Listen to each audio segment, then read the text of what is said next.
Құрметті қатындар мен мырзалар, сіздермен тез Көке. Бүгін біз Зақымданбайтын атты мультиктің 3-ші маусымын қараймыз. Ең үздік комментарийлер видеоға кіреді, ал дәстүр бойынша орттарыңа қорытып тақтырыңдар. Зақымданбайтын жаттығу жекпе-жегіне қызыл циклопты жеңеді. Бұл шайқасты Сесил бақылап отырады. Дональдпен бірге олар Маркты түрлі сынақтардан өткізіп нәтижелерін жазып алады. Мысалы, Зақымданбайтын лаваның ішінде қанша уақыт шыдай алады, немесе айға барып қайта оралу қанша уақыт кетеді. Сесил уақытты белгілейді. Марк Антарктикада алып мұзды көтереді. Жерді қорғау агенттігінің басшылары оның жетістіктеріне таң қалады. Дональд соңғы 3 айда Марктың физикалық көрсеткіштері айтарлықтай артқан деп баяндайды. Ол бұрынғыдан жылдам әрі төзімдірек болды. Сесилді алаңдататыны, Марк Вилтромнан келген әйелді Анисаны жеңе ала ма жоқ па. Рекс болса Марктың жаттығуларына таң қалып отыр. Әңгіме барысында Дональдқа ұлттық архивте төтенше жағдай болғаны туралы хабар келеді. Миссияға Марк пен Рекс аттанады. Алайда олардың әңгімесін тыңшы жасырын тыңдап отырады. Бұл кезде ұлттық архив ғимаратынан қашып шыққан қылмыскерлер егізер Файтмастер мен Дропкик. Оқиға орнына Рекс пен Зақымданбайтын жетеді. Ұрыста Рекс Маркқа Еваны кездесуге шақыруға кеңес беріп, Дропкикті есінен тандырады. Марк болса Файтмастерді қатты жарақаттап қоймас үшін күшін тежеп ұрады. Ол қарсыласының соққыларын мүлдем сезбейді. Кенеттен оқиға орнына Мультипол келеді де Рекске шабуыл жасайды. Оның клондар армиясы Рексті ұрып соғып жерге құлатады. Мультипол Дупликейттің өліміне Рексті кінәлайды. Өлмейтін белгі қабылдайды. Осы кезде Марк Файтмастерді теуіп есінен тандырып, Рекске көмектесу үшін ұмытылады. Дропкик жараланған бауырын көтеріп алып, екеуі ұшатын самокатпен қашып кетеді. Рекс қанға малынып жатыр. Ал Мультиполдың қалың клондар легі Зақымданбайтынды қоршап алады. Досын құтқару үшін Марк шегінбейтін шешім қабылдайды. Ол бар күшін салып, барлық жақтан жабылған клондарды ұсақтап жан-жаққа лақтырады. Төңірек қан мен ішек қарынға толады. Төбелес тоқтайды, оны Дупликейт тоқтатады. Мультипол мен Рекс оны тірі көріп таңырқап қалады. Өлмейтін түсіндіреді. Кейт кесіртке лигасымен болған оқиғадан кейін бір уақытта суперқахармандықты тоқтатуды шешкен. Рекс ашулы, өйткені оны бекерден бекер сабап тастады. Осы кезде Марк Полды есінен тандырады, өйткені оның кесірінен 2 қылмыскер ақш-тың тәуелсіздік декларациясын ұрлап кетті. Эприл Оливермен айналысып жатыр. Эприл Оливердің өте жылдам дамып жатқаны таң қалады. Көп ұзамай Марк та үйге оралады. Анасымен сөйлескен соң Оливермен бірге бейсбол добын лақтыруға шығады. Оливер тезірек өсіп супер қаһарман болу және зұлымдармен күресуді армандайды. Марк інісінің супер қабілеттері әлде қашан пайда болып үлгергеніне таң қалады. Рекс жер қорғаушылары базасына қайтып келеді. Оның артынан Кейт пен Өлмейтін де кіреді. Әріптестері Кейтті көріп таң қалады және қуанады, өйткені бәрі оны өлді деп ойлаған. Тағы бір жаңалық, Өлмейтін Кейтке үйлену туралы ұсыныс жасаған. Енді олар үйленуге дайындалуда. Ауруханадан Рейд те оралады. Рекс оны көргеніне қатты қуанады. Қара Самсон отбасы қайта бірге жиналды деп түйіндейді. Дональд Сесилге Америка құрама штаттарының аумағында тіркелген ерекше оқиғалар туралы баяндайды. Елде жер асты геологиялық ауытқулары байқалуда, бірақ сол уақытта доктор Сейсмик түрмеде отыр. Дональд Сесилді Оливер жайлы ескертеді. Дэби алаңдайды, өйткені бала әлі шигол. Марк бауырын бақылайтын айтып, оны тыныштандырады. Боулингте Вильям мен Рик достарын сұрақпен қинайды. Марк басқа өлшемде қалып қойған оқиғалар туралы айтып береді. Болашақтан келген Ева оған махаббатын мойындаған. Енді Зақымданбайтын қазіргі уақыттағы Еваға бұл туралы айтуға тұра ма жоқ па білмейді. Пацандар оған жай ғана кездесуге шақырып көруді ұсынады. Машинада Вильям оған болашақтан келген Ева туралы тіс жармауға кеңес береді. Келесі күні Зақымданбайтын Еваның үйіне ұшып келеді.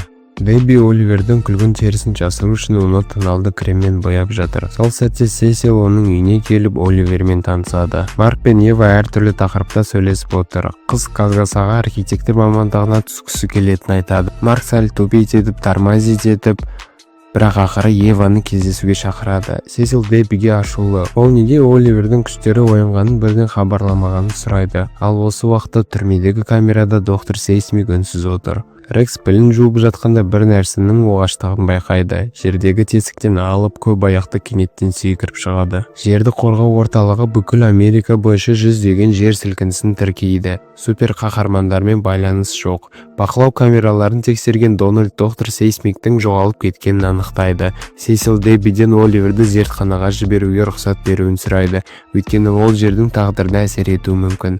Бірақ Дэби үзілді кесілді қарсы. Сол кезде Сесилге барлық супер қаһармандардың жоғалғаны туралы хабар беріледі, тек екеуінен басқасы. Ева Маркпен кездесуге шығуға келіседі. Сол кезде Марк оған болашақтан келген Еваны көрген және оның әрқашан оны жақсы көргенін айтқанын мойындайды. Бірақ атомдық Ева бұған ашуланып кетеді. Бәрі Марк оған тек аяушылықпен келгендей көрінеді. Олардың әңгімесін Сесил бөледі. Өзіне қолдан тігілген костюм киіп, Оливер үйден білдірмей қашып кетпек болады, бірақ оны Дэйби ұстап алады. Ал жердің астында доктор сейсмик алып жәндіктердің көмегімен барлық танымал жер қорғаушылардың кепілге алады. Өлмейтін пузырьды жыртпақ болады, бірақ еш нәтиже шықпайды. Доктор сейсмик айғайлап жерді бастапқы қалпына қайтару керектігін және бүкіл адамзатты жою керек екенін мәлімдейді. Дәл осы сәтте үңгірге атомдық Ева мен зақымданбайтын кіріп келеді. Сейсмик бұған дейін 2 рет зақымданбайтындан таяқ жеген, сондықтан ол өз жағына алып жәндіктер мен магниттерді шақырады. Дональд пен Сесил видеода Марк пен Еваның жәндіктермен шайқасын бақылайды. Жағдай қиындап барады, өйткені шайқас болып жатқан үңгір кез келген сәтте құлап кетуі мүмкін. Оливер Сесил мен Дэйбидің жоғалған қаһармандар туралы әңгімесін естіп көмектескісі келген. Шиол Дэйбиді мама деп атап, оны құшақтап кешірім сұрайды. Зақымданбайтын магниттерді оңай құртады. Бірақ алып қырғаяқтар мен құрттар тым мықты болып шығады. Сейсмик құрттың үстінде тұрып құтырып кетеді. Ева оларды лазермен атқылайды, бірақ еш нәтиже жоқ. Қырғаяқтан жалтарып, Марк 3 құртты бір-біріне соқтырады. Еваны өрмекшілер шабуылдайды. Зақымданбайтын қырғаяқты тісінен шап беріп ұстайды. Сейсмиктің соққысынан Ева есінен танып қалады. Деу қырғаяқ Марктың иығын тесіп жібереді. Зақымданбайтын оның ұлы тісін сындырады. Марктың күшін әлсіретеді, ал сейсмиктің соққысынан ол ұшып кетеді. Марк өзіне келгенде Евамен бірге капсулада қамалған күйде көреді. Осы уақытта сейсмик үңгірді қиратып жердің қақ айырылуына көздейді. Марк Еваның көмегіне жүгінеді. Сол уақытта Сесил қара қанат 2 мен киборгтар тобын көмекке жібереді. Киборгтар супер қаһармандарды босатып алады. Доктор сейсмик басқа орынға ауысып дәу жәндіктерді жаңа легін шақырады. Жер қорғаушылар сейсмиктің әскерімен шайқасқа кіреді. Капсуладан босап шыққан Марк бір киборгты сындырып тастайды. Супер қаһармандар дұшпандарға қарсы мықты қарсылық көрсетеді, бірақ әсіресе киборгтар ерекше қатыгездікпен соғысады. Қара қанат 2 сейсмикті тоқтатуға тырысады. Басқа супер қаһармандарды дәу құртқа қарсы шабуылға шығады. Оқиғаның куәсі болып тұрған Марк бұның қалай мүмкін болғанын түсіне алар емес. Сейсмик бұрын әрқашан әлсіз зұлым болатын. Қара қанат 2 сейсмикті көлеңкеге сүйретіп әкетеді. Гигант жәндіктер шегінеді. Рекс пілтің тұмсығымен бұл жеңісті тойлап қуанышпен бұлғап тұр. Көлеңкеден есінен танған сейсмикті көтеріп қара қанат 2 шығады. Марк айқайлап қара қанат 2 өлтіруші, ал киборгтар доктор Синклердің адамгершілікке жат эксперименттердің нәтижесі екенін жариялайды. Сонда Сесил түрмеге жапқан қылмыскерлер енді оған қызмет етіп жүр. Өлмейтін сабырға шақырып бәрін асықпай анықтауды сұрайды, бірақ Марк ештеңе тыңдамай ашумен ұшып кетеді. Марк Сесилдің кабинетіне баса көктеп кіріп жауап талап етеді. Жерді қорғау департаментінің директоры түсіндіреді. Қара қанат 2 енді адамдарды өлтірмейді, ал доктор Синклер киборгтарды қайтыс болған сарбаздардың денелерін жасайды. Олар департаментке қызмет етіп, қоғам алдында қарызын өтеп жатыр. Түрмеде отырғаннан гөрі осылайша көбірек пайда әкеледі. Директор Марктың өзінде еске алады. Ол кезінде анасын және інісін құтқару үшін Ангстром Левиді өлтірген. Сесил де адамдардың өмірін құтқаруда, тек қылмыскерлерді пайдалану арқылы. Бірақ Марк өз көзқарасында қалады. Қара қанат 2 мен Синклер түрмеде отыруы тиіс. Сесилдің ақ бөлмесін киборгтар күзетіп тұр. Инопланетян Аллен түрме тамағының дәмсіздігіне шағымданады. Ол телепатиялық байланыс арқылы Ноламен сөйлеседі.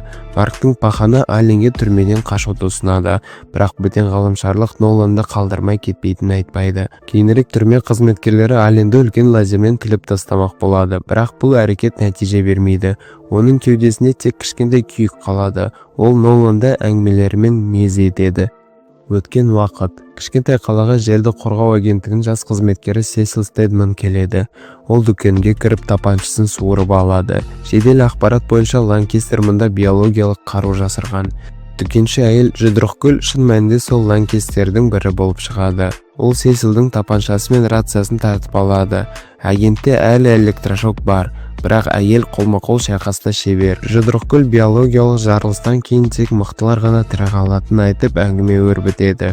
Дәл осы сәтте Сесил оны электрошокпен есінен тандырып үлгереді. Ол бомбаны тексеріп жатқанда артынан Жұдырықгүлдің күйеуі төбелеспек бас салады. Екеуі полиция сиреналарының дауысын естиді. Бір-бірінің қолынан ұстап олар биологиялық бомбаны іске қосады. Улы газ Жұдырықгүлмен төбелеспектің терісін күйдіріп үгітіп жібереді. Сесил найзағай жылдамдығымен контейнердің қақпағын жауып үлгереді, бірақ өзі химиялық күйік алады. Оның терісі мен жұмсақ тіндері сөзбе-сөз үгітіліп түсіп қалады. Пентагондағы ауруханадағы жатқан Сесилді жерді қорғау агенттігінің директоры тақырбас негр Ратклифф келеді. Ол жас агенттің батылдығының арқасында улы газдан небәрі 17 адам ғана зардап шеккені, ал жағдай мүлде нашар болуы мүмкін екенін айтады. Дәрігерлер Сесилге жасанды тері көшіріп бергенмен аузының жанында терең тыртық қалып қойған. Бірнеше жыл өткен соң Пентагонға кесіртке лигасы шабуыл жасайды. Сесил жараланған Ратклиффті сүйретіп бара жатып алдынан Комодский айдаһары шығады. Оған оқ өтпейді. Кенеттен көмекке Жұдырықгүл мен төбелеспек келеді. Сесил өз көзіне өзі сене алмайды. Директор Ратклифф түсіндіреді, енді бұл екеуі агенттікке жұмыс істейді деп.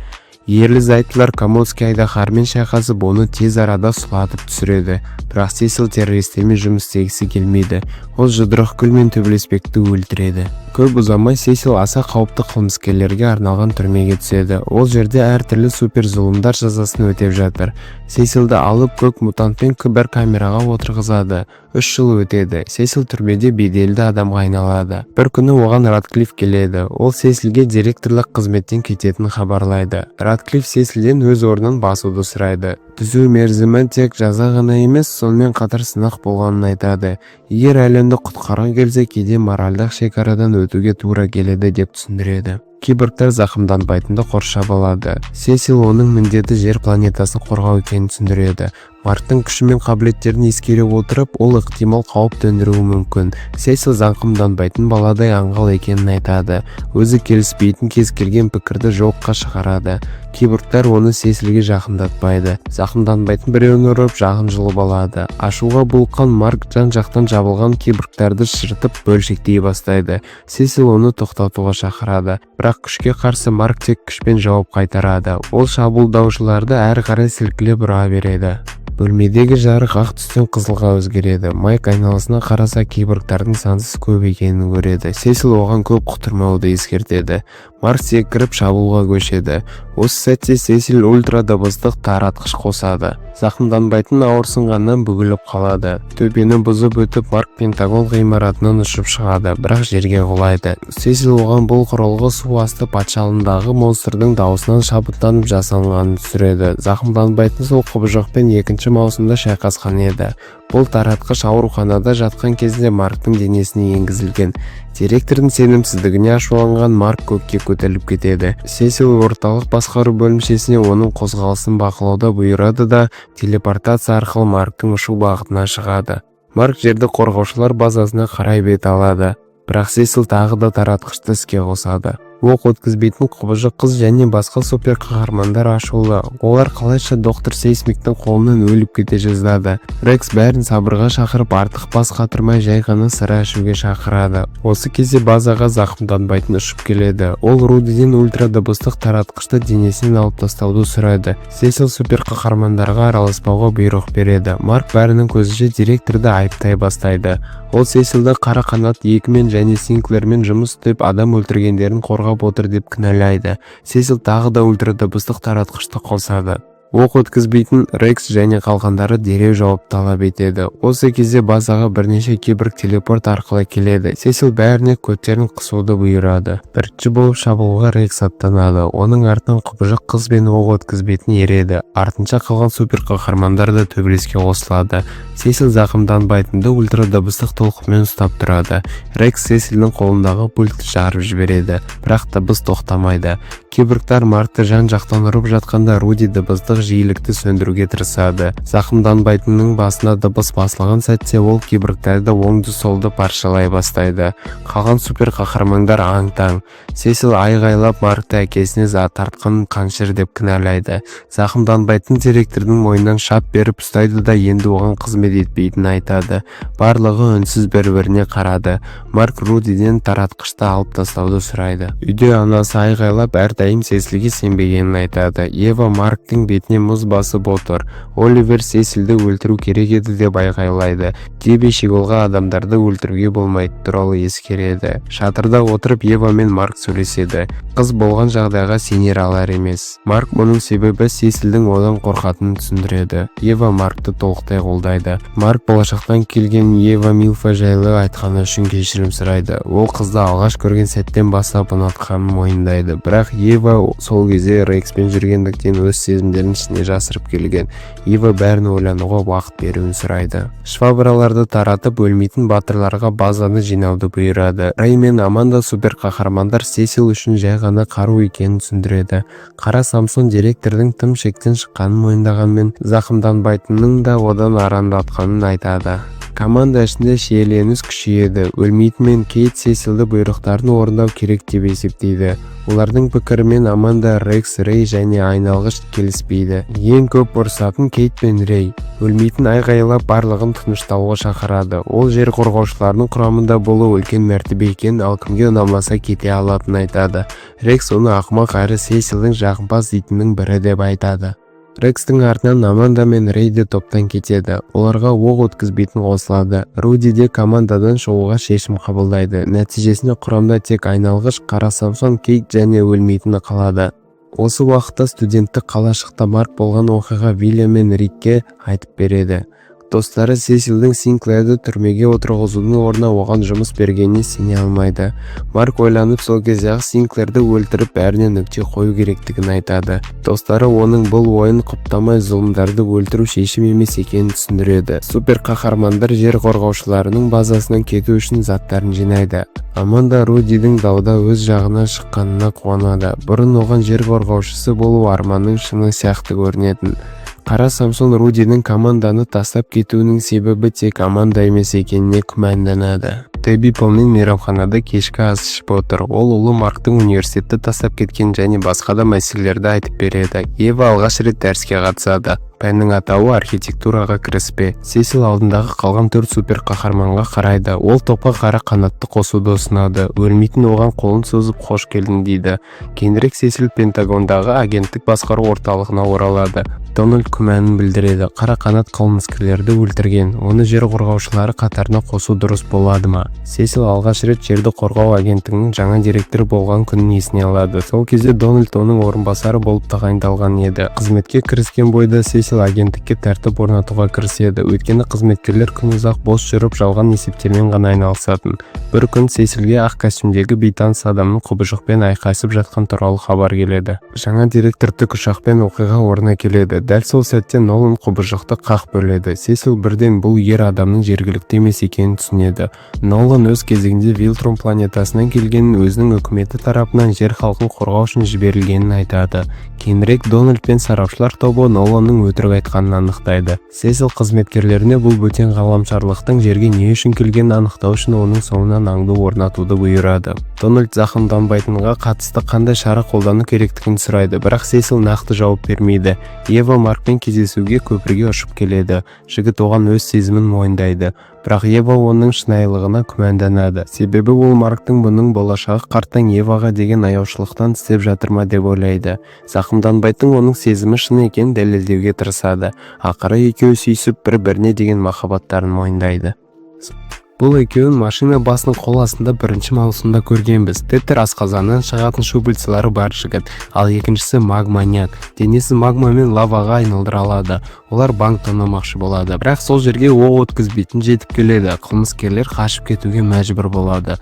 Кейін белгілі болғандай бұл екеуі бірге тұратын гей жұп.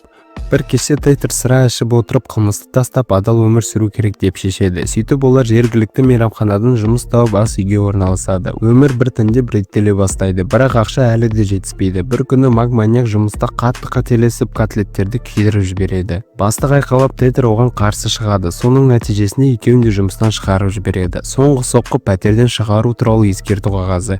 Өйткені екеуінің де жалдауға төлейтін ақшасы жоқ. Қаражатсыз және баспанасыз қалған олар қайтадан банк тонауға шешім қабылдайды. Қойма есігін бұзып кірген Тейтер мен Магманьяк ақша толы қаптарды ала бастайды. Бірақ дәл осы сәтте банктен зақымданбайтын ұшып келеді. Ол қарақшыларды да далаға лақтырып жібереді. Екеу қарсылық көрсетіп жатқанда төбелеске Оливер қосылады. Тейтер оның әлі бала екенін байқап бір сәтке тоқтап қалады. Марк інісіне оның рұқсатсыз үйден шығып кеткеніне және аяқтың астына шатасып жүргеніне айқайлап жібереді. Үлкен ағасы Оливерді үйге сүйреп әкеледі. Дэби айғайлап Шиголдан өз бөлмесіне барып, үйде ұшып жүрмеуін талап етеді. Анасы уайымдап Оливердің қалыпты балалық шағы болғанын қалайды.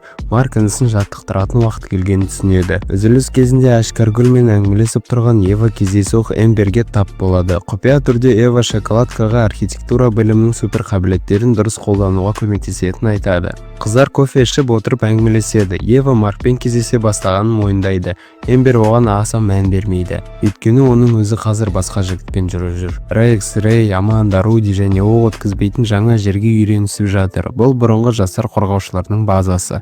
Рэй мұнда алғаш рет келді.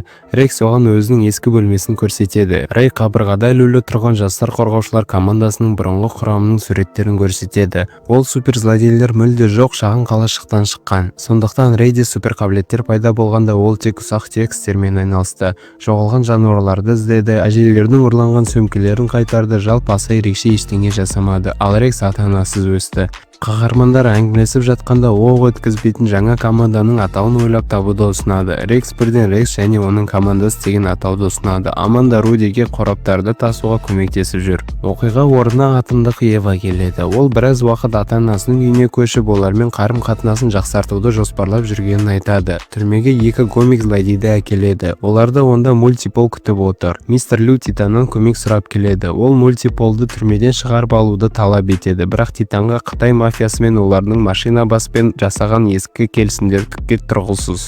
Изотоп Титанды жеке әңгімеге телепорттап криминал әлеміне бұрыннан келе жатқан шарттар бар екенін түсіндіреді. Егер Титан мистер Люға көмектеспесе, бұл үлкен мәселелерге алып келуі мүмкін. Осылайша Титан амалсыз келісуге мәжбүр болады. Зақымданбайтын інісіне дұрыс ұшуды үйретеді. Оливер оны әрең қуып жетеді. Марк Шиголды Розенбаумға алып келеді. Оливер арнайы костюм киіп, өзіне супер қаһармандық есіп ойлап табады. Омнибой, яғни Омнименнің кішісі деген мағынада. Марк бұған қарсы, өйткені адамдар бұл есімді әкесінің атымен байланыстырады, ал ол жерде талай сұмдық жасаған. Марктың Сесилмен енді жұмыс істемейтінін білген Розенбаум оған да жаңа костюм ұсынды. Бұл жаңа бастаманың белгісі болсын деп. Осы сәтте радиодан супер злодейлердің түрмеге шабуыл жасағаны туралы хабарланады. Марк Оливерді өзімен бірге ала кетуге келіседі, бірақ шарт қояды. Шигол төбелеске араласпау керек. Мультипол түсінеді, осының бәрі оны түрмеден шығару үшін жасалып жатыр. Осы уақытта сыртта екі злодей Пеш пен Курск күзетті қиратып жатыр. Марк інісіне түсіндіреді. Курск электр қуатын басқарады, ал Пеш лавамен атқылайды. Оливер тезірек төбелеске қосылуға асығады. Ол әуеде маневр жасап үлгереді, бірақ оған электр разряды тиеді. Зақымданбайтын бар екпінімен Курскты сөндіріп, кейін Пештің костюмын бұзады. Осы кездер Оливер есін жинайды, ал күзетшілер злодейлерді қоршап алады. Марк інісіне айғайлап ұрысады, себебі Шигол айтқанын тыңдамай төбелеске араласып кеткен. Дэби мейрамханада Полмен шарап ішіп отыр. Жаңа жігітке әйел біртүрлі алыстан сөйлеп, жаңа қарым-қатынасқа мүмкіндік бермейтін көрінеді. Өтірікті іште сақтамас үшін Дэби шындықты айтуды шешеді. Ол күйеуі Ноланның Омнимен екенін мойындайды. Пол қарапайым адам екенін, ешқандай супер қаһарман емес екенін айтып кетуге бел буады, бірақ Дэби оның қолынан ұстайды. Ева ата-анасының өзін сол қалпында қабылдап, мазасын алмауды сұрайды. Ол кейде супер күштерін қолданбайтынына уәде береді. Анасы қызын құшақтайды. Марк пен Оливер үйге кіргенде диванда сілекей алмасып отырған Дебби мен Полды көреді. Теледидардан дәл сол кезде түрмедегі бүгінгі оқиға туралы репортаж көрсетіліп жатады. Тілші көк костюмдегі супер қаһарманның айқын түрде зақымданбайтынға ұқсайтынын айтады. Кейін Маркқа Ева ұшып келеді. Қыз ата-анасымен сөйлескенін, сондай-ақ жақында Эмберді көргенін айтады. Марк бүгін Оливердің өзін таңдамай төбелеске араласқан, ал анасының өзінің супер қаһармандық құпиясын жаңа жігітіне ашып қойғанын айтып береді. Ева Маркты бәрі жақсы болатынына сендіруге тырысады. Әскерилер сақтайтын ядролық қару базасында екі әскери ер адам мен әйел өткенді еске алып әңгімелесіп отыр. Әйел осыдан көп уақыт өтпегенде базаны кесіртке лигасы шабуылдап, қан мен үйреге толған сәттерді есіне алады. Кенеттен қабырға жарылады да ішке Асан мен Үсен кіреді. Олар күзетшілерді талқандатып, ядролық зымыранды бөлшектей бастайды.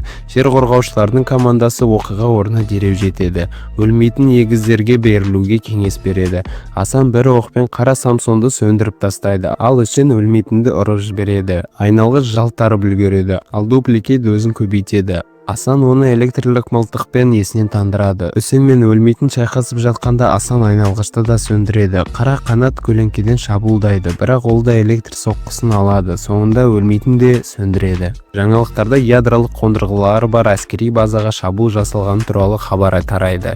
Жер қорғаушылары оқиға орнына жіберілгенмен олармен байланыс үзіледі.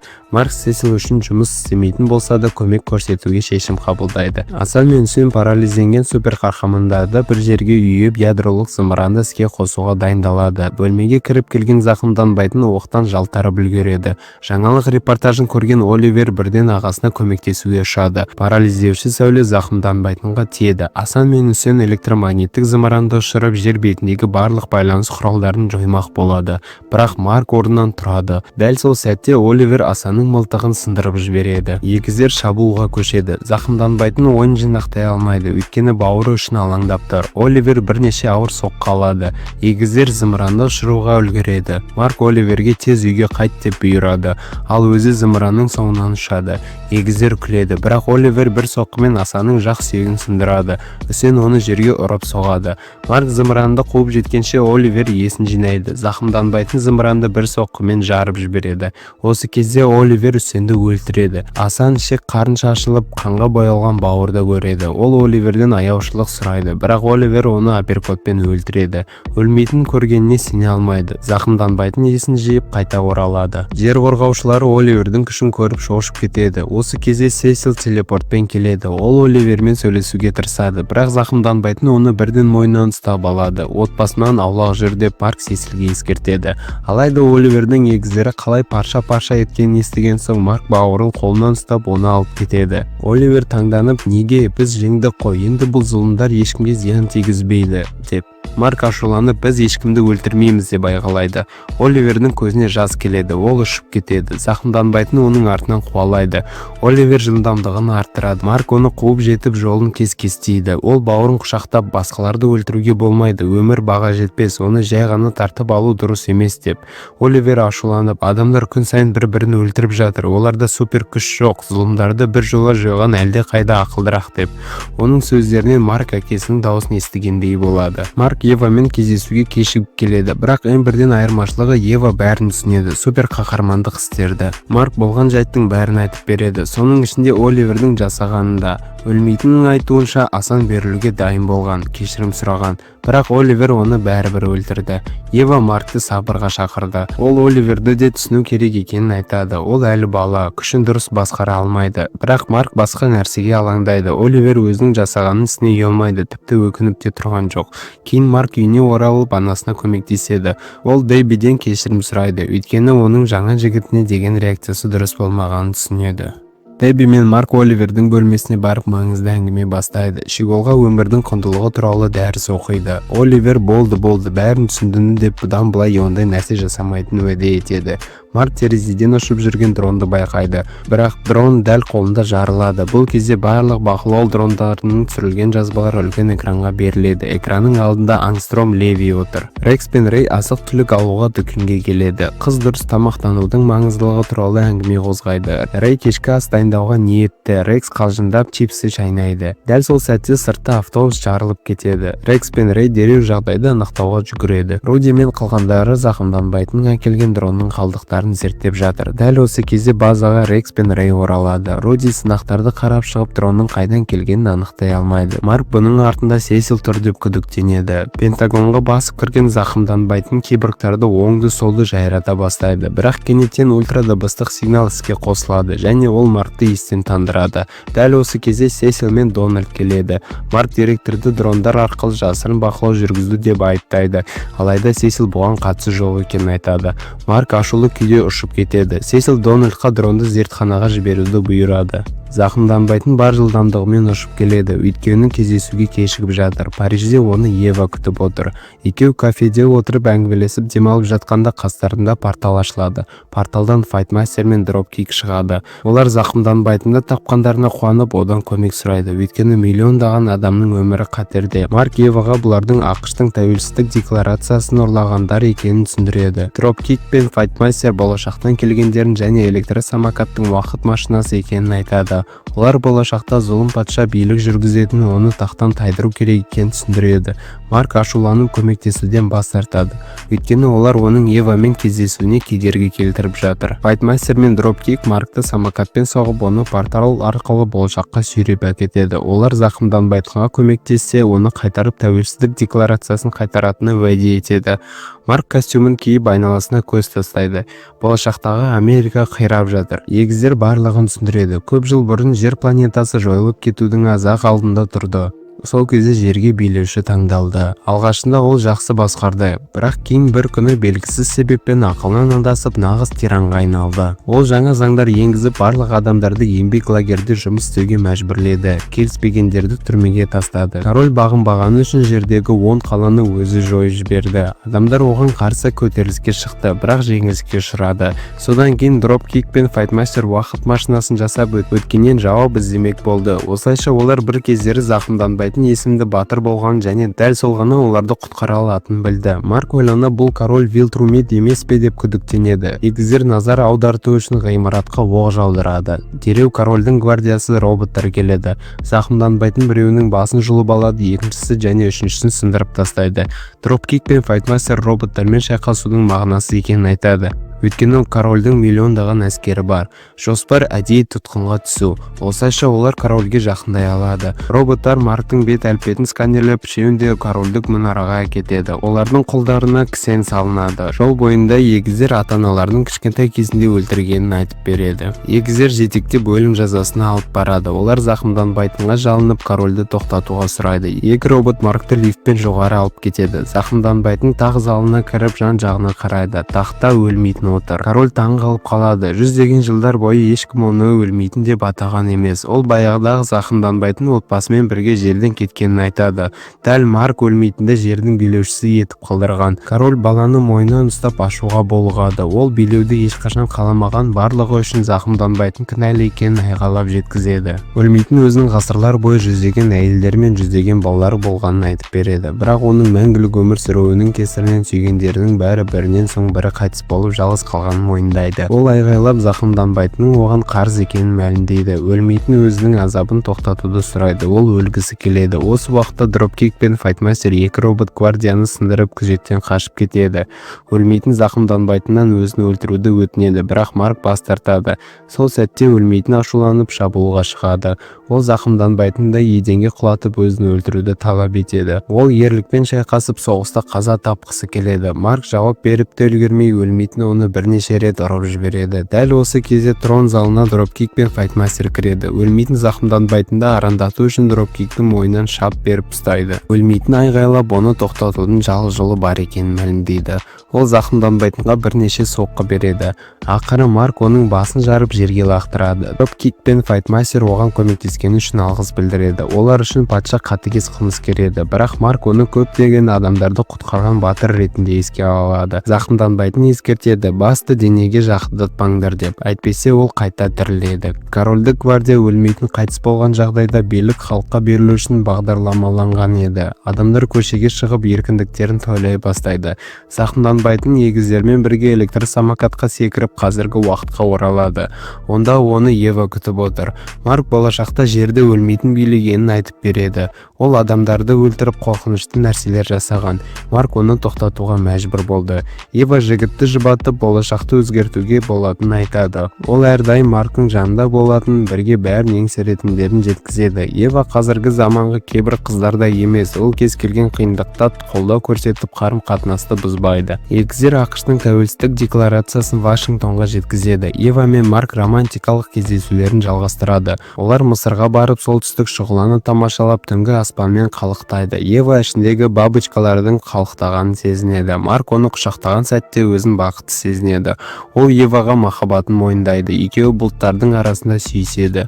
Ева Маркты төсекке лақтырып супер қаһармандық Қ витаминін алуға кіріседі. Осы кезде Вилтрум империясының ғарыштық түрмесінде камерада Ален бөтен ғаламдық отыр. Бірақ шынжырлар оған кедергі емес. Екінші маусымды көрмегендерге еске сала кетейік. Ален Анисамен шайқасқа түсіп, Ноланның тағдырын білу үшін әдейі беріледі. Түрмеге түскен соң ол Ноланның әлі тірі екенін, бірақ Вилтрум дәстүрі бойынша өлім жазасына дайындалып жатқанын біледі. Бөтен ғаламдық оған Маркты көргенін айтып, Вилтрум империясына қарсы күресу үшін коалицияға қосылуды ұсынады. Бірақ Нолан үшін бұл өз отанын сатып кетумен тең. Бір күні Омни мен Аленге әйелін Деббиді сағынатынын мойындайды. Түрме қызметкерлері Аленді өлтірмекші болады, бірақ нәтижесіз. Оны не лазер, не от ала алмады. Сондықтан түрме әкімшілігі оны өлтіру әрекеттерін уақытша тоқтатуға шешім қабылдайды. Осы уақытта Ноланды ар-ұжданы мазалайды. Ол туған Вилтрумын сатып кетті және жерді бағындыру тапсырмасын орындай алмады. Аленнің ешбір сөзі оны сендіре алмады.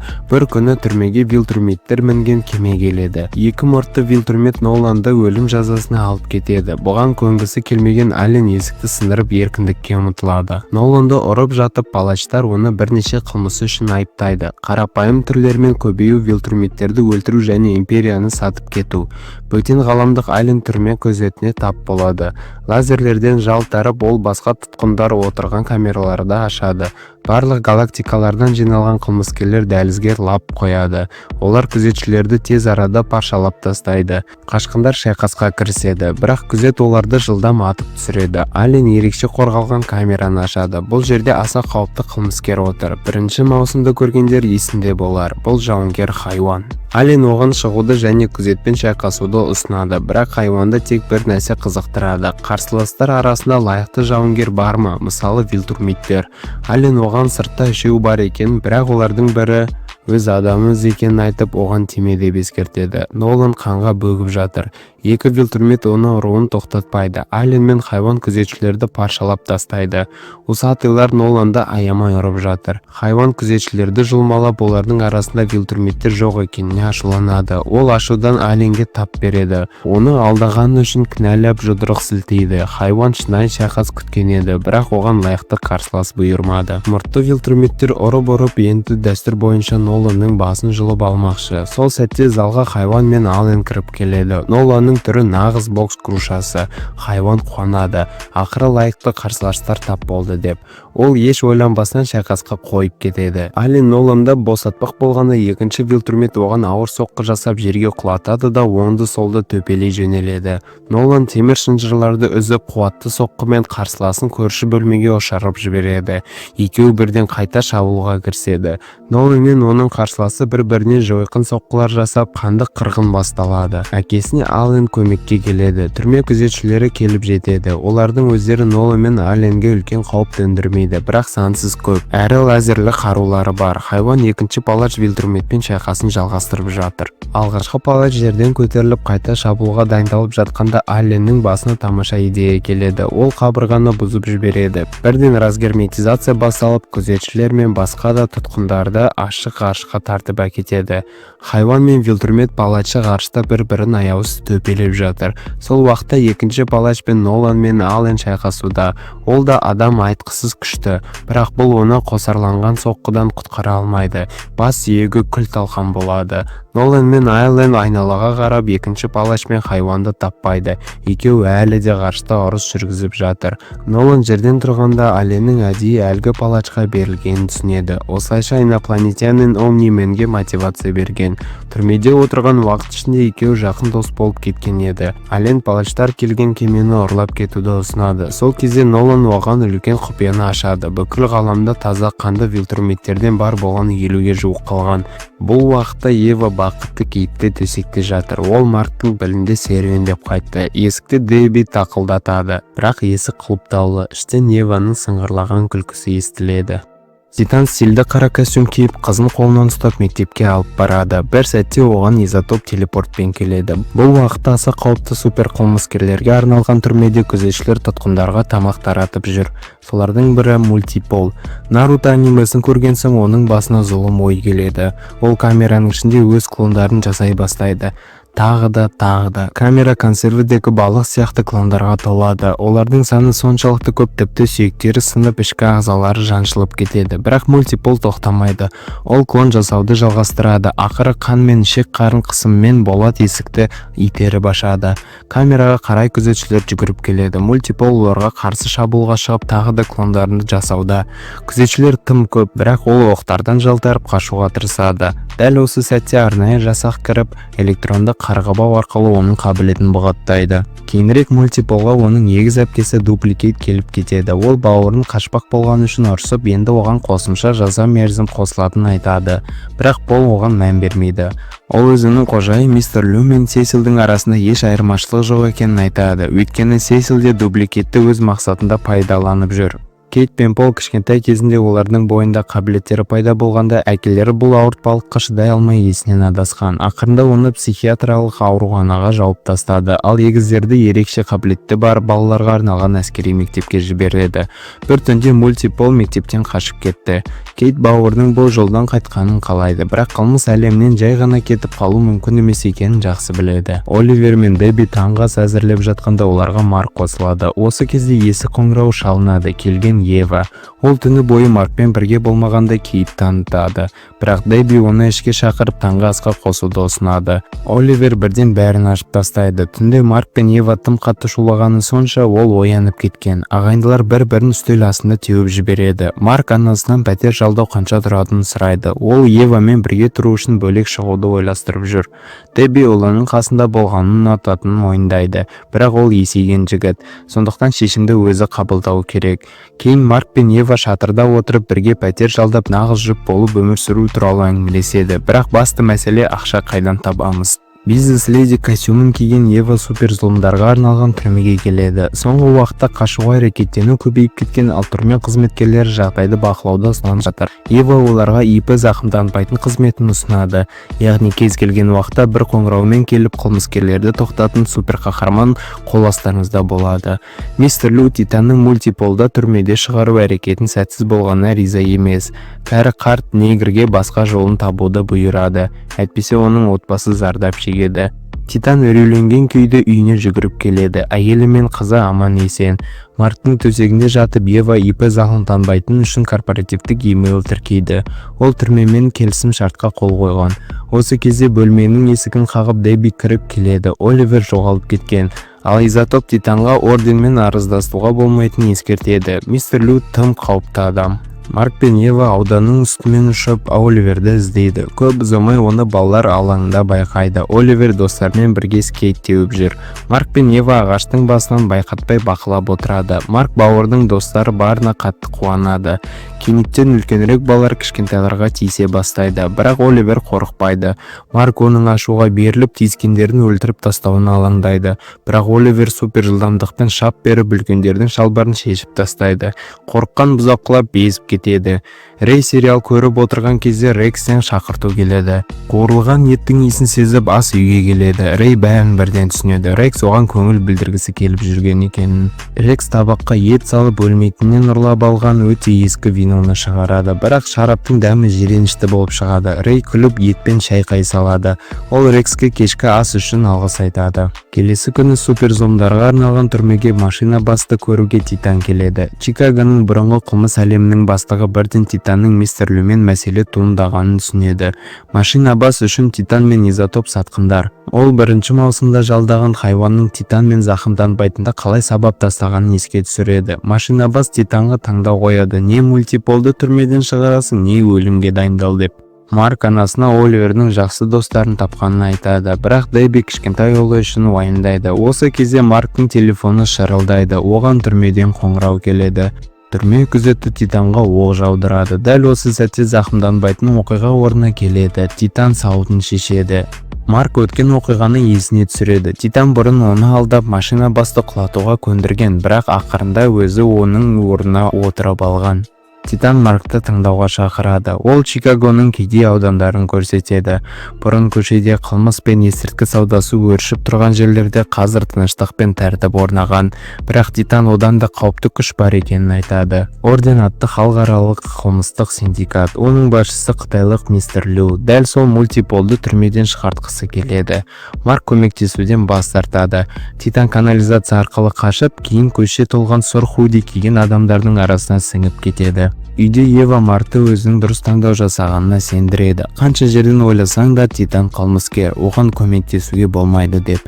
Мистер Лю Титанның кеңесіне баса көктеп кіреді. Кәрі Қытай ашулы. Изотоп Титанға опасыздық жасайды, өйткені өлгісі келмейді. Мистер Лю Наруто анимесіндегі техниканы қолданып, алып айдаһарға айналады. Титан кеңсе ішінде секіріп шабуылдардан жалтаруға тырысады, бірақ бәрі бекер. Айдаһар оны терезеден лақтырып жібереді.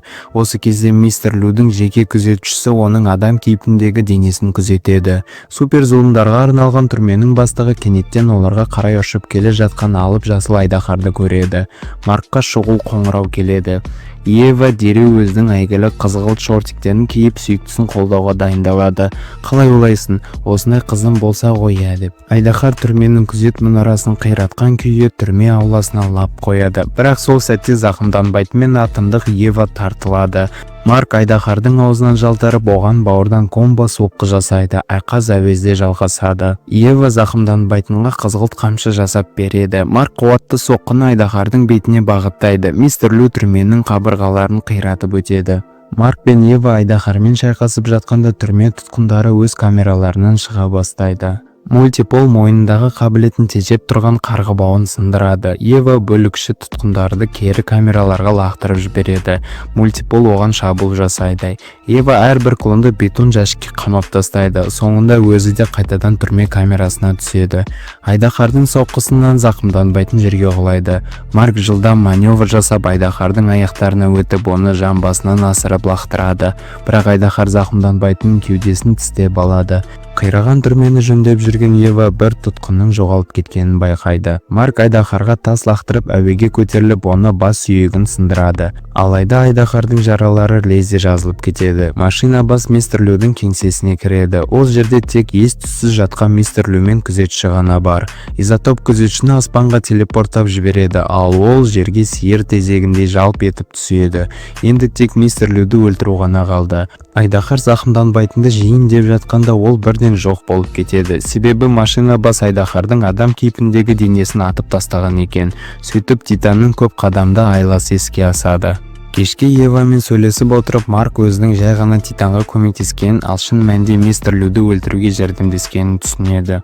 Марктың көңіл күйін түсінген Ева ИП зақымданбайтынды жабуды ұсынады. Кейінірек Марк анасымен Оливер туралы сөйлеседі.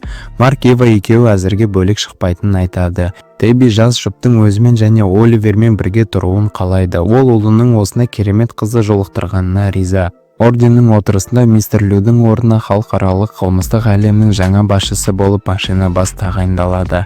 Ал Титан өзара келісім бойынша Чикагоны бақылауында қалдырады. Машина бас негрді ойлағаннан да ақылды екенін мойындайды. Дубликет шешінетін бөлмеде қағаздан қиылған адам пішіндерін табады. Түрме күзетшісі айдаһар рухын босатып, оны мистер Людің денесінен қайтадан жібереді.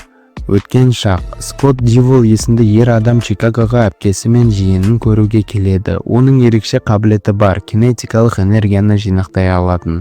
Қалада серуендеп жүріп, Скотт әпкесіне кофе алуға кетеді. Кенеттен қала ауданы жойқын соққыдан күлге айналады. Жер сілкініп, үйлер қирайды.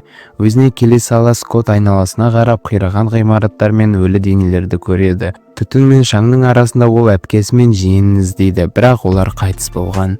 Бұл қиратудың себебі зақымданбайтын мен Омнимен арасындағы шайқас еді. Скотт ұзақ уақыт әділдікке қол жеткізуге тырысты. Ол прокуратураға шағымданып петициялар жазды. Зақымданбайды, мен Омнимен мыңдаған адамның өліміне жауап беру керек деп есептеді. Бірақ прокуратура істі жапты.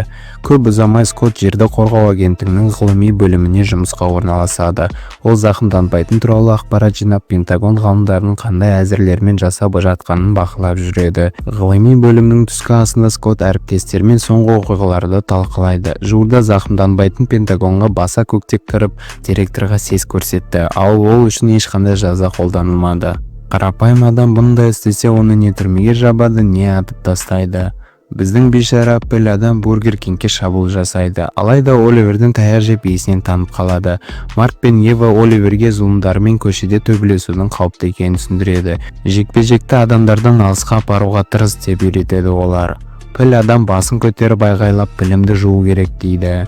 Үшеуі шатырда отырып бургер жейді. Марк әкесін еске алады, ал Оливердің көңілі түсіңкі. Қарапайым адамдар Тракса планетасы туралы ештеңке білмейді. Олардың білетіні Омнимен вультрумет болған және жерді басып алғысы келгені. Оливер жартылай траксандық, сондықтан ол бала кезінде естеліктерін ұмытқан жоқ. Ол анасын еске алады, оның құшағына басқан сәттерін, әкесін оған ән айтып бергенін. Марк әкесін жақсы көретінін түсіндіреді, бірақ вультруметтің міндеті ғаламшарларды басып алу және бағындыру. Түн ортасында Скотт супер қаһармандық костюмын киіп сөзін дайындайды. Ол өзіне жаңа есім таңдайды, Powerplex деген. Барлығын байқап көргенін, алайда зақымданбайтынды жауаптылыққа тарту үшін басқа амал қалмағанын айтады. Скотттың өтініші бойынша оның әйелі зертханада ұрланған арнайы дискілерді денесіне қадайды. Бұл құрылғылар оған кинетикалық энергияны әлде қайда көп жинауға мүмкіндік береді. Скотт кувалданы алып кел деп айғайлайды. Әйелі оны кувалдамен ұрады. Powerplex жиналған энергияны электр қуатына айналдырады. Шудан ұлы оянып кетеді. Кешкі ас кезінде Оливер Apple адаммен қалай оңай күрескенін мақтанышпен айтады. Дебби Еваның оқудағы жетістіктеріне қуанса да, Маркты университетті тастап кеткен үшін сөгіп алады. Пол ипі зақымданбайтын жұмысы туралы сұрап, бизнесте беделдің маңыздылығы жайлы ой бөліседі. Кейін Пол мен Дебби ыдыс жуады. Ер адам Марк пен Оливермен ортақ тіл таба алатынына күмәнданады. Өйткені балалар супер қаһарман, ал ол қарапайым риэлтор ғана. Олардың әңгімесін сырттай тыңдап тұрған Оливерді ағасы ұстап алады. Ғимараттың төбесіне тұрған Powerplex батылдық жинап өзін дайындайды. Қорқынышын жеңіп төменге секіреді. Қатты соққыдан пайда болған энергия оның денесіне найзағай секілді жиналады. Вильям туған күнін боулинг клубында атап өтуде. Оның жанында Рик, Марк және Ева бар. Сол сәтте Эмбер жаңа жігітімен келеді. Ол Маркты құшақтап Кайлмен таныстырады. Белгілі болғандай, Кайл да супер иттің фанаты екен. Вильям барлығын боулингді ойнауға шақырады. Кейінірек Марк пен Эмбер тамақтану аймағында қайта кездеседі. Шоколадка Марктан Кайлды ренжітпеуді сұрайды. Теледидарда шұғыл жаңалықтар шығады. Бір электрлі адам қаланың бір ауданын қиратуда және ол зақымданбайтынмен кездесуді талап етуде. Марк асықпай печенье шайнап тұрады. Полиция мен журналистердің қоршауында тұрған Powerplex айқайлап, мәселе онда емес, зақымданбайтынның өзінде екенін мәлімдейді. Ол неге заңнан биік? Оның кесірінен мыңдаған адам қаза тапты, бірақ ол әлі күнге дейін бостандықта жүр. Powerplex әділдік пен шындықты талап етеді. Осы кезде оқиға орнына айналғыш келеді. Ол өмірде көп нәрсе әділетсіз болатын, кейде қалағанын да ала алмайтынын түсіндіреді. Бірақ Powerplex онымен шайқасқысы келмейді. Тек зақымданбайтынды алып келуді талап етеді. Айналғыш зақымданбайтын кейпіне еніп қайта өзгергенімен бұл да Powerplexті қанағаттандырмайды. Айналғыш шабуылға өтіп, бірінен соң бірі соққы бағыттайды. Powerplex қорғанып, барлық кіріс соққылардың кинетикалық энергиясын бойына жинайды. Ол қуатты электрлік жарқыл жасап, айналғышты сөндіріп тастайды. Өз әрекеттерінен шошынған Powerplex қашып кетеді. Үйде Powerplex өз сәтсіздігінен алып отырады. Ол неге зақымданбайтын келмегенін түсінбейді. Жары оны үмітін үзбеуге шақырады. Ашуға булыққан Powerplex электр зарядын шығарып, әйел мен ұлын қорқытып жібереді. Марк пен Ева Чикагода қаза тапқандарды еске алу рәсіміне дайындалуда. Қыз Маркты өзін кінәлі сезінбеуге көндіретін сөздерді табады. Оларға бірге Пол, Дебби және Оливер де бармақ. Кешігіп жатқандықтан Марк көлікті көтеріп ұшырады, ал қасында Ева мен Оливер бірге ұшып келеді. Жерді қорғаушылардың жастар базасында Руди өз ғылыми жобасымен айналысуда. алуда. Ол арнайы зат жасап, оны белбеуінің таспасындағы жапсырмаға жасырады. Руди Аманданы экспериментке шақырады. Естеріңізде болса, құбыжық қыз монстрға айналған сайын жасарып кетеді. Ал Руди жасап шығарған белбеу ДНК технологиясын пайдаланып осы жанама әсерді бұғаттайды. Енді Аманда құбыжыққа айнала алады, бірақ қайтадан шиглуха болып кетпейді. Эксперимент сәтті өтеді. Көз жасын тыя алмаған Аманда Рудиді құшақтайды. Рекс төсекте жайылып жатқанда бөлмеге Рей келеді. Қыз командадан кету туралы шешім қабылдағанын айтады. Қалада Чикагода қаза тапқандарға арналған мемориал ашылады. Ева Маркты қолынан ұстайды. Әйел әкім салтанатты сөз сөйлейді. Кенеттен сахнаға Powerplex ұшып кіреді. Жиналған жұртшылық жан-жаққа батырай қашады. Ол бар пәлені Omni-Man мен оның ұлына жауып зақымданбайтынын келуін талап етеді. Марк отбасын қауіпсіз жерге алып кетеді, ал Ева тез арада қызғылт шортигін киіп іске кіріседі. Ол Powerplexті сабырға шақырады. Найзағайдан сытылып шыққан бойда оған шабуыл жасайды, бірақ қарсы соққы алып алады. Қарсылас неғұрлым көп соққы алса, соғұрлым күшейе түсінетін Ева тез түсінеді. Ол қорғанысқа көшеді. Жерді қорғаушылар да оқиғаны орнына жетеді. Айналғыш бірден «Чотам, салам алейкум жейс» деп кіріп кетеді. Powerplexті екі арнайы жасақ сарбазы конвоймен алып барады. Тюремдік жүк көлігінің ішінде ол өзіне соққы жасап, кинетикалық энергияны жинайды да көлікті істен шығарады. Рөлге ие бола алмаған жүргізуші көпірден төмен құлап тас жолға соғылады. Powerplex темір үйіндісінен аман есен шығып кетеді. Мемориал тақтасының алдында тұрған Марк әлі де өзінің кінәлі сезінеді. Ева өзінің айғырына моральдық қолдау көрсетеді. Рей жай өмір сүру үшін командадан кеткісі келетінін айтады. Мысалы, донер ашу немесе фермаға көшіп кету сияқты жоспарлары бар.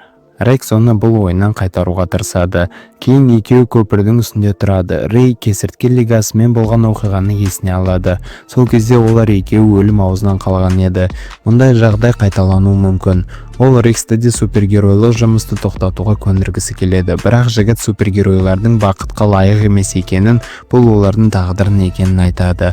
Оның өмірінде жұмыстан басқа ештеңе жоқ. Екеуі бір-бірін құшақтап сілекей алмасады. Үйінде Powerplex әйел мен баласының алдында барлығы құрығанын айтып налиды.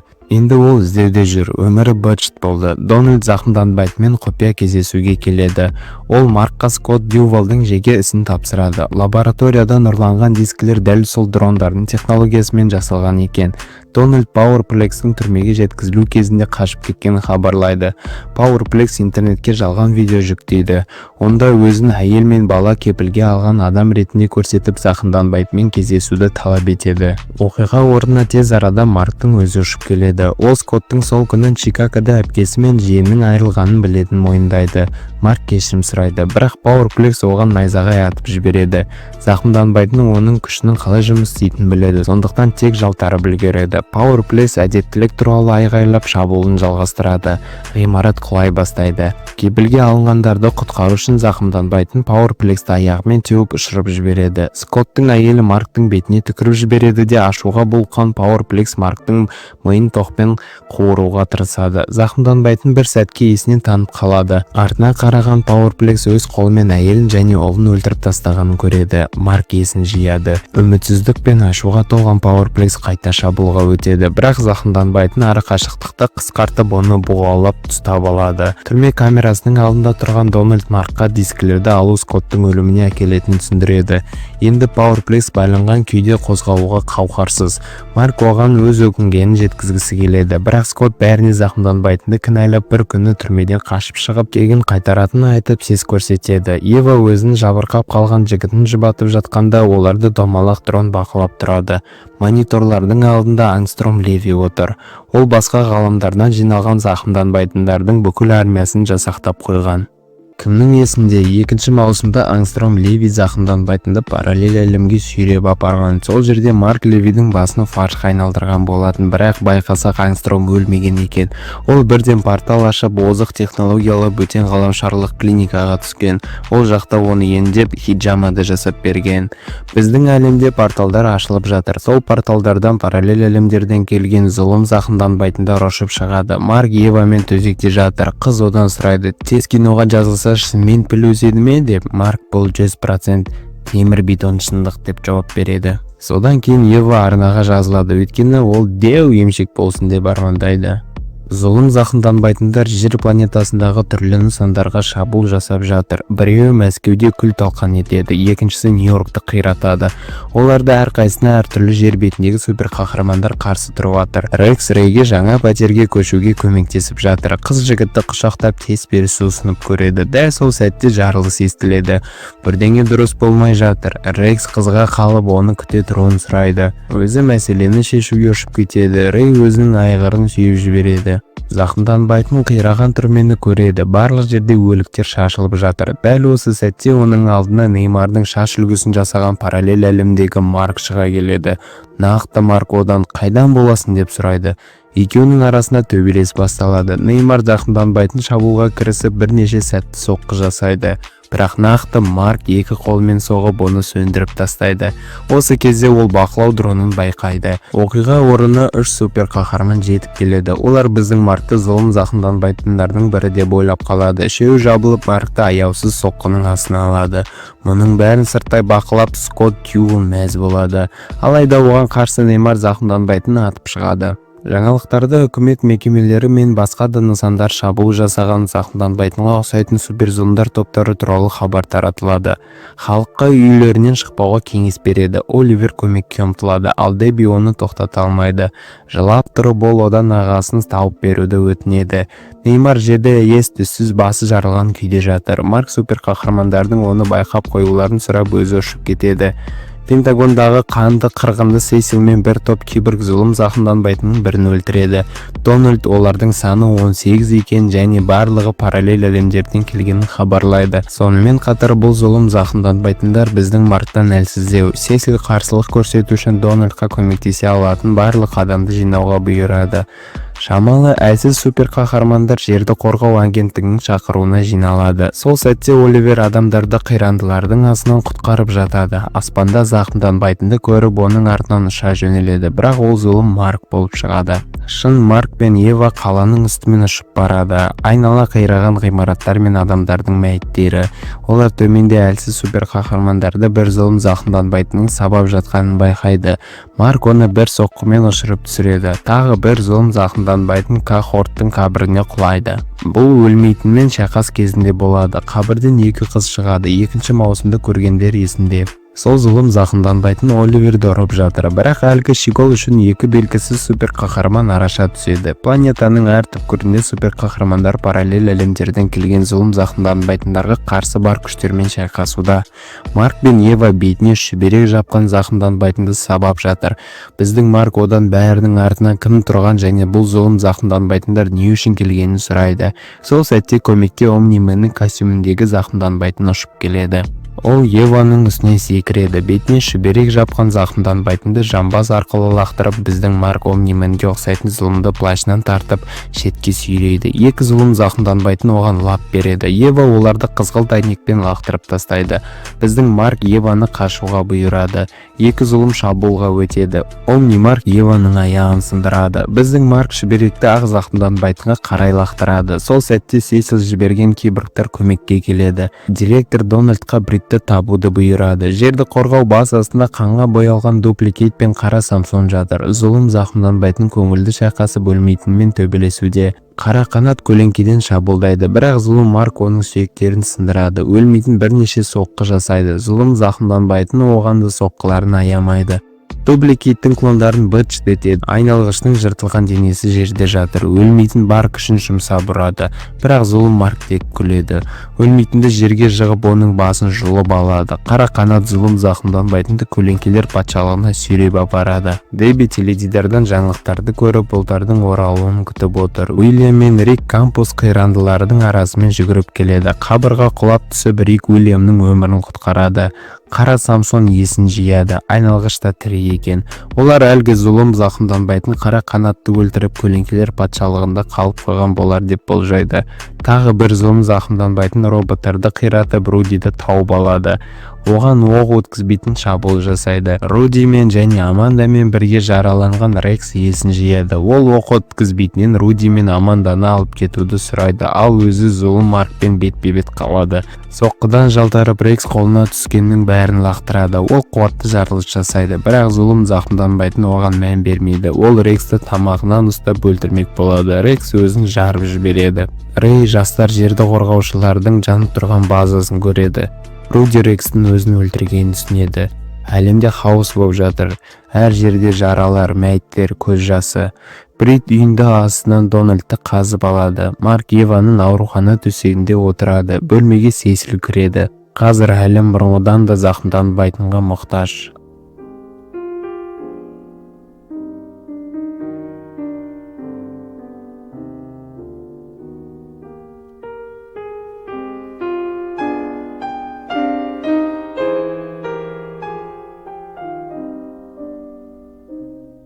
Ангстром Леви оқиғаларды дрондар арқылы бақылайды. Қалған 8 зұлым зақымданбайтындар Марктың ата-анасының үйіне келеді. Порталдан Ангстром Левидің өзі шығады. Әңгімелесу барысында Леви оларға әртүрлі сыйақылар уәде еткендіктен дау туындайды. Біреуге измерение, біреуге Дейби және тағы да басқа. Зұлым зақымданбайтындар мәміле шарттарын орындауды талап етеді. Ангстром Леви порталдар арқылы олардан құтылады. Зұлым зақымданбайтындар өздерін қаңырқап бос қалған ғаламда табады. Біздің Марк Еваның төсегінде алға артқа жүреді.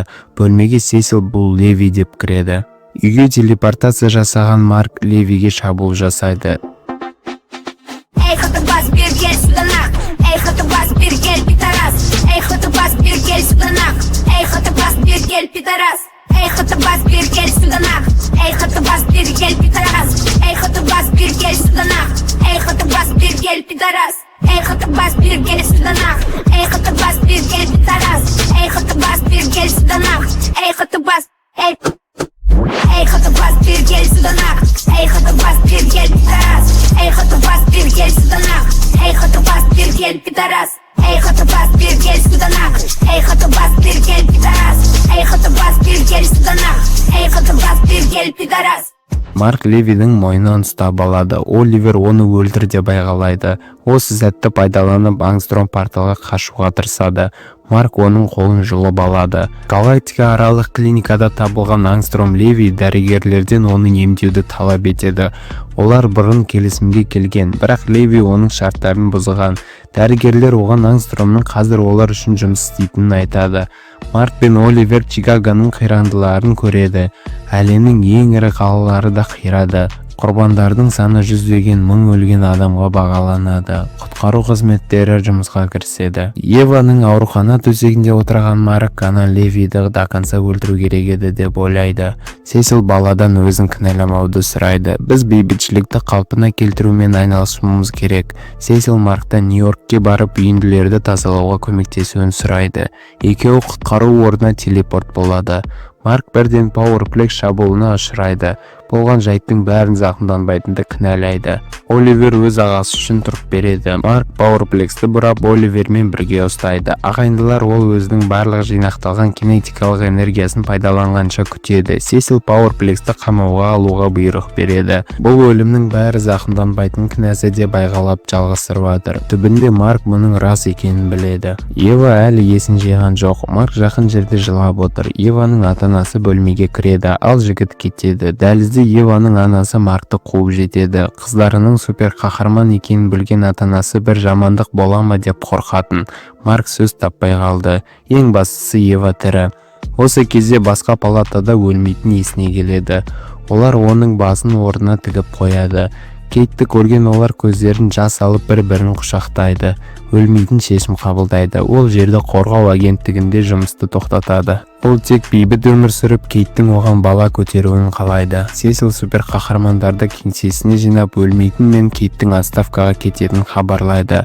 Қара қанат жоғалып, Рекс қайтыс болады. Сесил зақымданбайтынға жер қорғаушылардың басқару мүмкіндігін ұсынады. Марк бас тартады, бірақ қауіп төнесе көмектесуге дайын.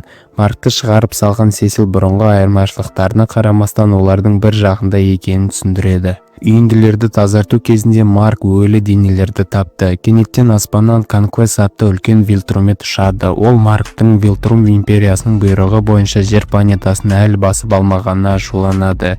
Екеуі бір-біріне шабуыл жасайды.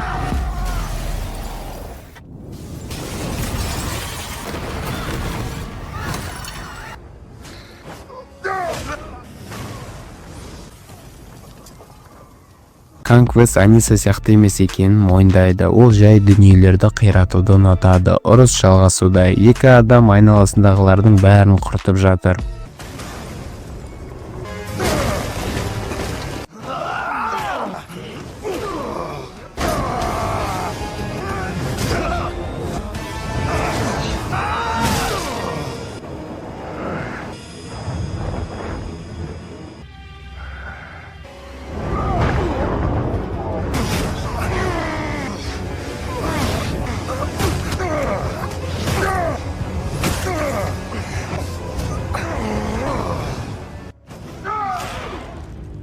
Дэби не болып жатқанын теледидардан тікелей эфирде көреді. Оливер көмекке асығады. Анасы баласына егер қауіпті болса қаш деп жалынады. Зақымданбайтын есін жиып қан түкіреді. Оливер бар жылдамдықпен жерге қарай ұшып келеді. Сол Конквест Маркты ауада ұрып жатқанын көреді. Бірнеше ғимарат пен жанармай таситын көлікті бұзып өткен зақымданбайтын құлап түседі. Конквест оны мойнынан ұстап алады. Айналада жаралылар толып жатыр. И осы уақытта Оливер ұшып келеді.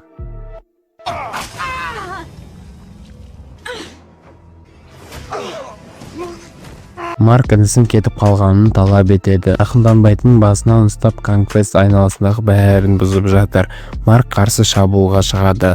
Ол қарияны ұрады, бірақ сол сәтте ол жұдырығын қолымен ұстайды. Сесил зертханаға кіріп, онда Синклер зұлым зақымданбайтындардан киборгтар жасауға тырысып жатқанын көреді. Бірақ жұмыс әлі аяқталмаған. Жаңалықтарда тікелей эфир жүріп жатыр.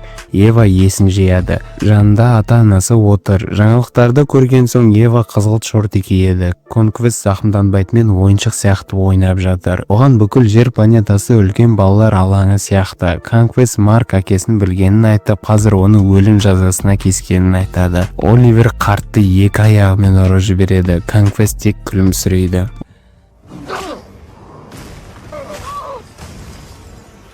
Оливер тістерін түкіріп тастайды. Конквест пацанды екіге бөліп тастауға тырысады. Зақымданбайтын ашуланып кетеді. Оның соққылары соншалықты күшті, айналадағы әйнектер сынып кетіп жатыр. Сесил мен медиктер Оливерді алып кетеді. Офиста оны Ева күтіп отыр. Сесил қызға Конквест Вилтрумет екенін түсіндіреді, және оған араласпағаны дұрыс болар еді. Бірақ Еваға бәрібір, себебі ол жерде Марк бар. Зақымданбайтын мойнынан ұстап Конквест оны қалаға қарай лақтырады.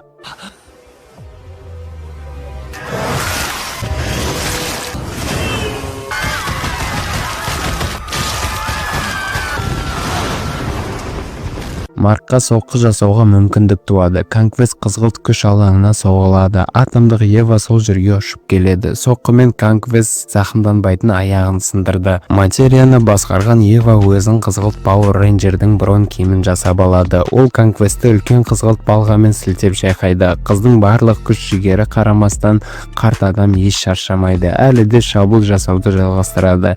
Ева барлық қызғылт қарулардан қолданады. Көп ұзамай оның тынысы тығылады. Конквест қызғылт броньды сындырып тастайды.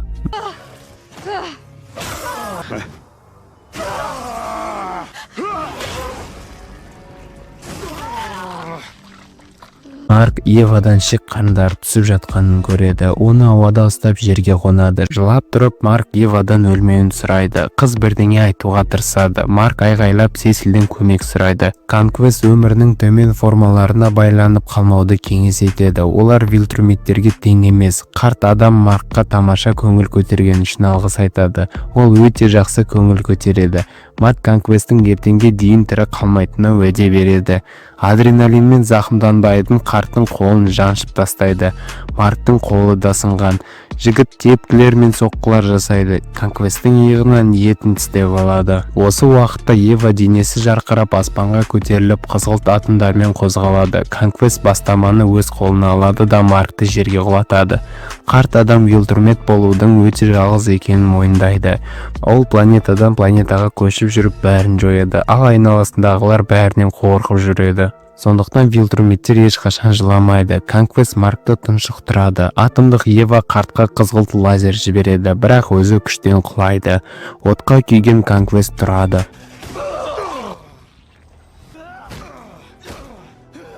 Конквест Марктың саусақтарын сындырады. Зақымданбайтын қарттың маңдайымен оның бас сүйегін тесіп өтеді. Ол басын тағы да бірнеше рет ұрады. Конквест қозғала алмай қалады. Марк жақында жатқан жалаңаш Еваны іздеп жылжиды. Олар бір-біріне сүйіспеншіліктерін білдіреді. Көп ұзамай жерге қорғаушылар мен Сесил келеді. 3 күннен кейін Марк Пентагон ауруханасында есін жияды. Ева оған шұғыл жағдайларда тірі материяны өзгерту қабілетіне ие екенін түсіндіреді. Әдеттегі өмірде бұл мүмкін емес. Марк Евасыз ол өліп кетер еді деп мойындайды. Доктор Синклер киборг зақымданбайтындар жасау жұмысын жалғастырып жатыр. Сесил жұмысты мүмкіндігінше тез аяқтауды талап етеді. Себебі жерге тағы да Вилтурметтер шабуыл жасауы мүмкін. Ева айғырын құшақтап тұрғанда палатаға Дебби кіреді. Анасы жылайды да кешірім сұрайды. Ол супергеройлардың ойында қандай ауыр жауапкершілік бар екенін түсінбегенін айтады. Марк анасын жұбатып, ол бәрін дұрыс дегенін түсіндіреді. Палатаға Сесил кіреді. Марк Конквесттің мерт болғанына көз жеткізу үшін оның денесін көрсету талап етеді. Мейтте Сесил Маркке Конквесттің денесін көрсетеді. Супер қаһармандар мен агенттік қызметкерлері Рекстің жерлеуіне жиналады. Робот сөйлейді. Барлық жандардың алыста тұрып Рекс жылайды. Досы қаһарманға құрмет көрсету үшін Руди есімін Рекс деп өзгертуді шешеді. Достарының жүрегін қасірет сезімі билейді. Келесі сөзді Ева айтады. Одан кейін қарақ Самсон сөйлейді. Ева Маркке Рекстің жоқтығына сене алмайтынын айтады. Әдетте өмірде адамдар өзгермейді, бірақ Рекс өзгеше болды. Ол қашанда қиын адам болған, бірақ бәрібір ол дос еді. Марк оған қолдау сөздерін айтады. Кейінірек үйде Ева киімдерін шешіп супергеройлық Қ витаминін алуға дайындалады. Бір қимылмен ол Маркты да шешіндіреді. Чикагоның қала канализациясында секвиттер жұмысшылардың денелерін ұстап алады. Ғарышта инопланетяндар хайуанның мұзға айналған денесін тауып, оны өз кемесіне көтереді. Галактика аралық хирургтар Армстронг Левиге болаттан жасалған қол жасап береді. Енді ол олардың өркениетін қалпына келтіру үшін қызмет етуі тиіс. Невададағы құпия әскери база астында Сесил Конквестті Вольфрамға қаптап жатыр. Қарт әлі тірі. Сесил оны Вилтрум империясы туралы сұрау үшін жауапқа тартқысы келеді. Оливер қуанады. Ертең оны ауруханадан шығаратынын біліп, ол ағасын тыңдаймын деп уәде етеді. Марк Оливердің дұрыс айтқанын мойындайды. Армстронг Леви сияқты адамдарды өзіңе және жақындарыңа қауіп төндіретіндерді өлтіру керек еді. Осы уақытта тозақта Демиен Даркблад еденге пентаграмма сызады. Ол қараңғы деп аталған жынды шақырады. Даркблад демонына тозақты билігін алуға көмектесу үшін зақымданбайтынды осы жерге әкелуді ұсынады. Солай достар, егер біздің видеоларымыз ұнаса, лайк басып, комментарий жазып кетіңіздер. Қазақ контентін қолдауды ұмытпаңыздар. Айтпақша таза піл денсаулықтың кепілі. Көргендеріңізге рахмет, қоштаспаймыз.